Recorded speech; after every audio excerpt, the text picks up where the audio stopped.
Ngayon tapos na po ang 2025 elections. Nako, eto na ho. Nagkakasisihan na dahil sa naging pangit, hindi maganda ang resulta ng eleksyon at hindi pabor sa administrasyon ni Pangulong Marcos Jr. Dahil sa alam naman natin na sa mga nakaraan at ito'y tradisyon na ho at base po sa kasaysayan na kapag midterm election ng isang pangulo na nakaupo ay kadalasan ho ay talagang napakarami po ng mga nananalo sa mga kandidato na kanyang i-endorse. So ito na ho, nagkakasisihan na.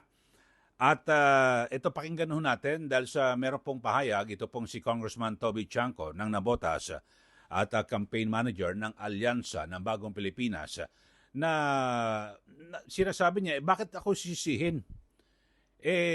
Sisihin nila yung mga nagsulong ng impeachment laban po kay BP Sara Duterte dahil sa ito raw ho yung pinakamalaki na dahilan kung bakit halos solido ng Mindanao at ganyan din yung mga Cebuano speaking tulad po sa Cebu ay talagang bumoto laban po sa alyansa.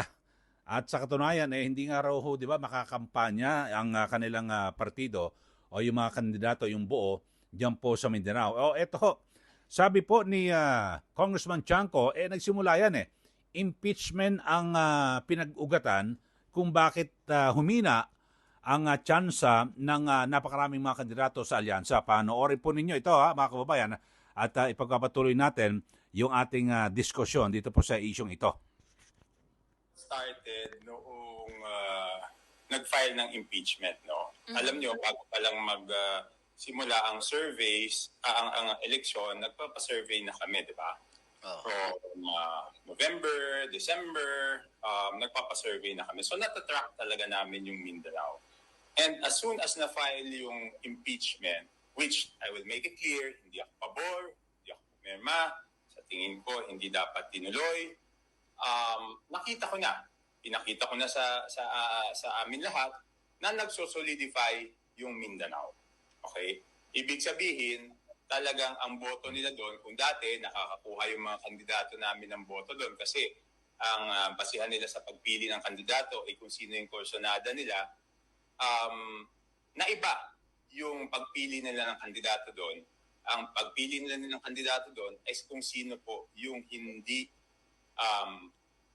boboto sa impeachment. So nag-solidify yung Mindanao. Noon pa lang nakita na. So yun, talagang yun, self-inflicted yun Hindi dapat nangyari yun Diba? Okay. So kung hindi i-file yung impeachment, bakit ba pinilit-pilit yung impeachment na sinabi ko naman sa kanila, wala naman mangyayari dyan dahil June 2 pa yan tatalakayin ng Senate. So ganun nga yung nangyari, di ba? Pero pinilit nila yung impeachment.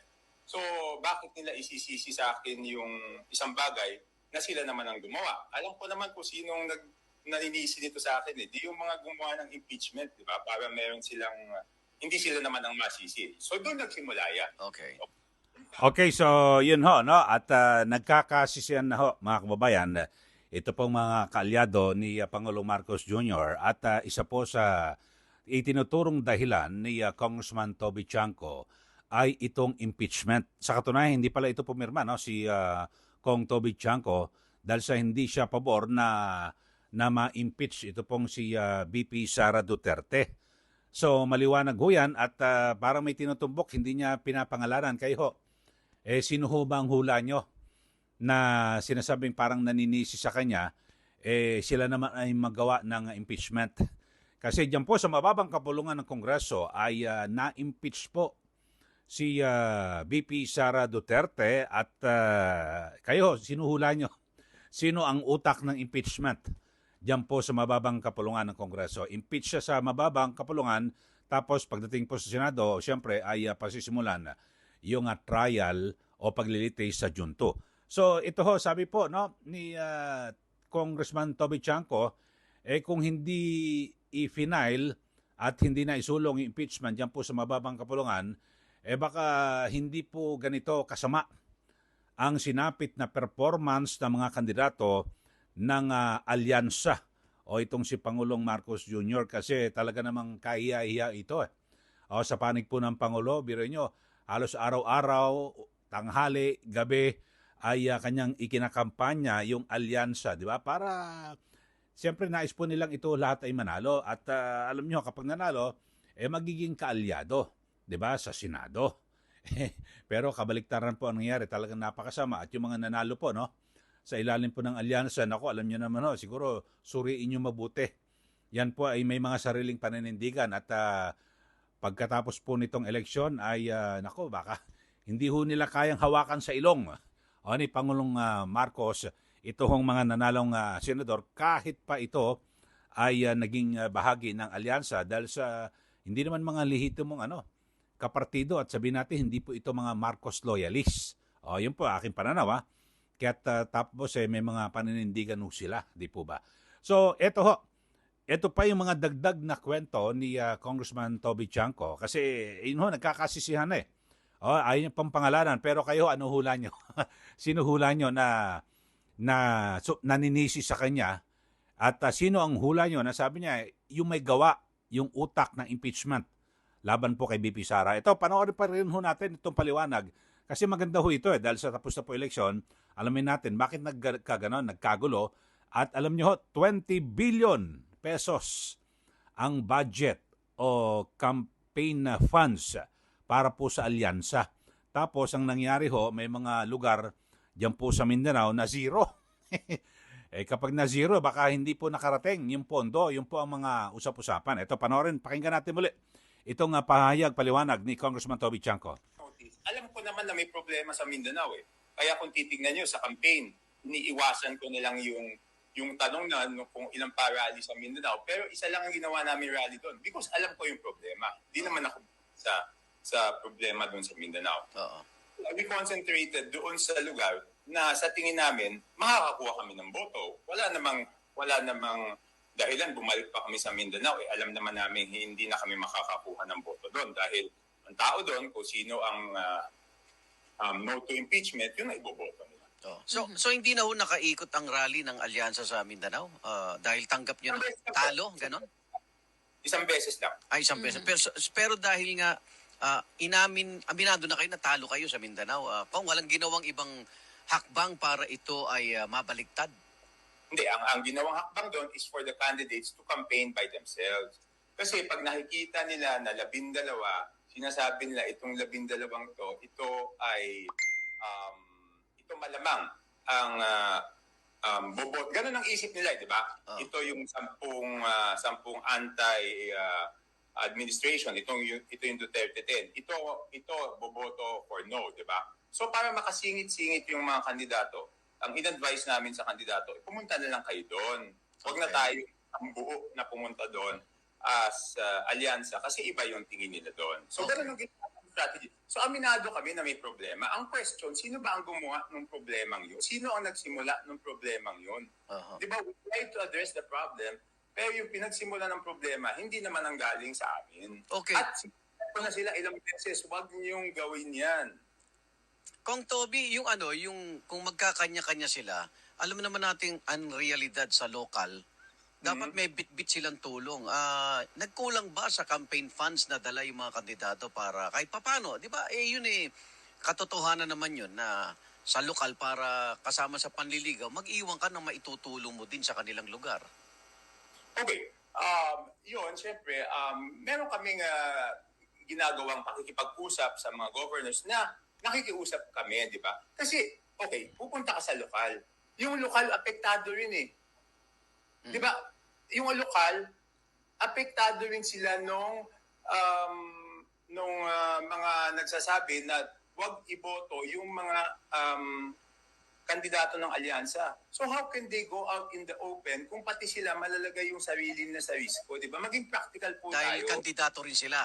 May kandidato rin sila, di ba? So maging practical po tayo. Hindi naman yung mga lokal tumutulong naman yan at because of yung dala mo di ba? Merong mga pakisama yan, di ba? Sa tagal ng panahon na sila ay nanunungkulan dyan, may mga pakisama pero ang problema nila, pag sila nag-out in the open, pati sila madidelikado dahil may kandidato sila. So saan ba talaga nagsimula yung problema, di ba? So ang gumagawa ng mga kwentong ito, yung mga hindi nila masagot, bakit ba nila tinuloy yung impeachment?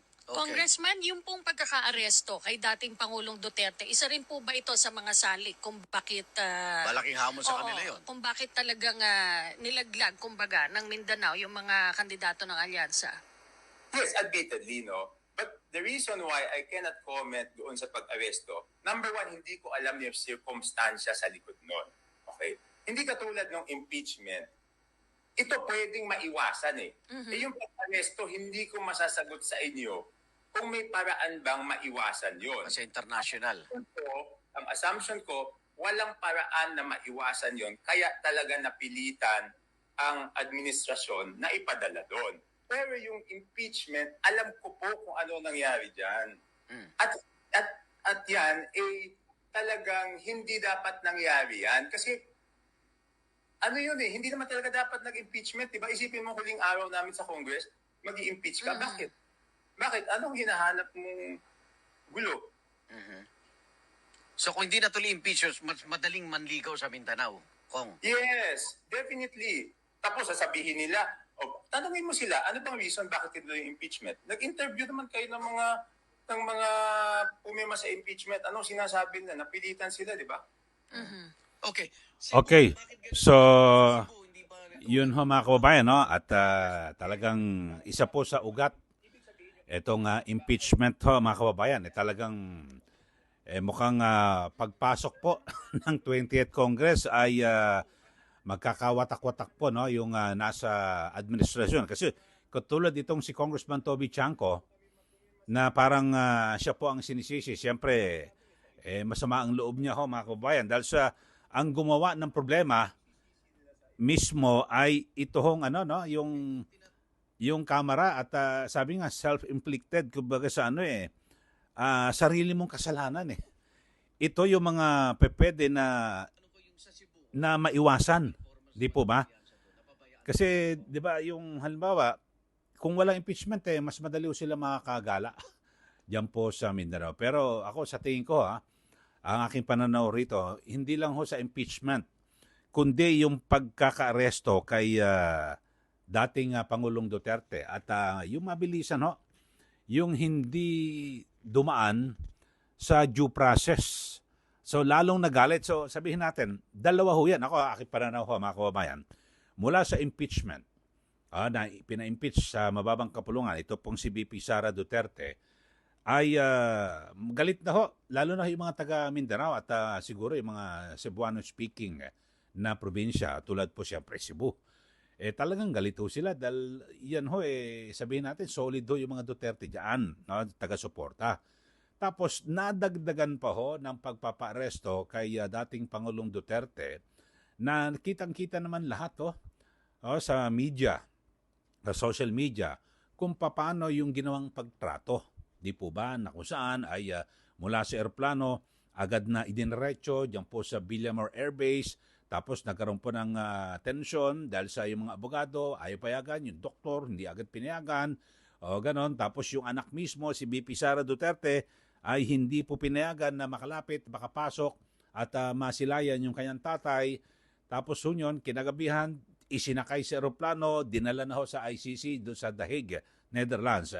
So tingin ko at aking pananaw, yun po ang dalawang dahilan kung bakit talaga naman yung mga taga Mindanao yung po nagsalita at maging ang Cebu at iba pang mga lugar sa ating bansa nagalit dito po kay Pangulong Marcos Jr. sa kanyang administrasyon at damay ang mga taga-alyansa. Siguro ho ngayon yung mga kandidato ng alyansa na meron namang sariling resources, may sariling pangkampanya, siguro ngayon sising-sisi. Bakit pa kami sumama rito? Kaya naman namin mga kampanya. Di ba, may mga report ka na bilyon ho ginastos yung pala kaya pa nila. Ang akala kasi ng lahat kapag midterm elections, yung nakaupong presidente ay talagang masasandalan, maaasahan at makakapitan at malaki ang impluensya na manalo sila sa eleksyon. Kabaliktaran po ang nangyari dito po kay Pangulong Marcos Jr. So, yun ho talaga. Ito naman, napakinggan natin. Yung sa budget naman mga kababayan, ito. Yung Mindanao. Because honestly, di ba? Ito, everyone can attest to this. Hindi naman tayo yung campaign manager na nagmamarunong. Sinabi ko talaga kay Presidente, Sir, yung Mindanao, hindi ko po kabisado. Hindi ko po alam ang politika dyan. Hindi ko kabisado yan. Okay, so yun po, no? Binabagit to ni, no? Ni Congressman na Toby Chanco na talagang, yun ho, hindi raw niya po kabisado yung Mindanao. Ito. Siguro yung sa budget, dapat na itanong din. Sandali, Ito, panoorin pa muli natin. Hindi nyo tinipid yung campaign funds ng mga kandidato ko, Yun ang mga naririnig na binabato sa inyo ngayon. Okay, kasi ngayon nakikita ko na ganitong kalaki yung campaign funds namin dinala. Okay, I will make it very clear. Ako po ay nag-submit ng budget. Ang liniwanag ko ulit ay ayoko humawak ng pera.